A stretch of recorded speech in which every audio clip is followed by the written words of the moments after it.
కొంతకాలంగా విభిన్నమైన సీరియస్ కథలను ఎంచుకుంటున్న అల్లరి నరేష్ మరోసారి తనకు బాగా కలిసొచ్చిన కామెడీ జానర్ లోకి అడుగుపెట్టారు.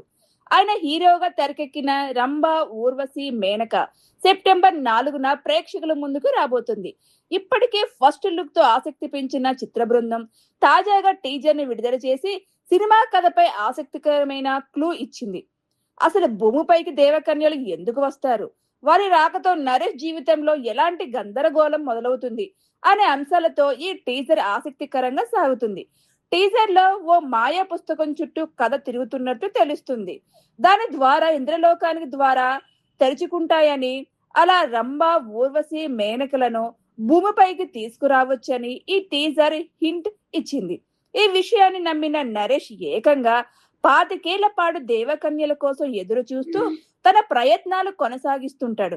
చివరకు రంభ ఊర్వశి మేనకలు భూమిపైకి దిగడంతో అసలు కామెడీ మొదలవుతుందని టీజర్ సూచిస్తుంది.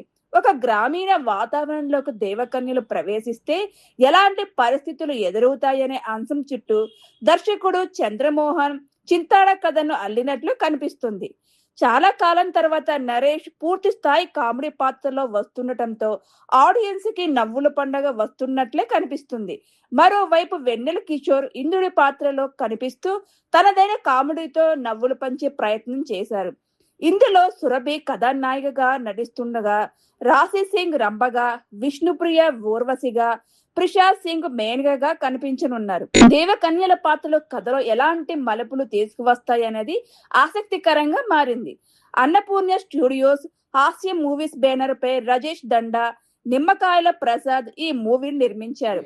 అల్లరి నరేష్ గతంలో తన కామెడీ సినిమాతో ప్రత్యేకమైన ప్రేక్షక వర్గాన్ని సంపాదించుకున్నారు.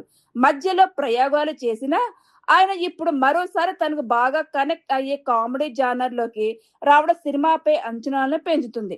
మొత్తంగా చూస్తే రంభ ఊర్వశి మేనకలను భూమిపైకి తీసుకురావాలనే నరేష్ ప్రయత్నం చివరకు ఎలాంటి గందరగోళాన్ని దారి తీస్తుందన్నది ఈ సినిమా ప్రధాన ఆసక్తిగా మారింది. మాయా పుస్తకం, ఇంద్రుడి అడ్డంకులు, దేవకన్యల రాక, నరేష్ కామెడీ కలిసి పూర్తి స్థాయి ఫ్యాంటసీ ఎంటర్టైనర్ ను అందిస్తాయనే సంకేతాలు టీజర్ ఇచ్చింది.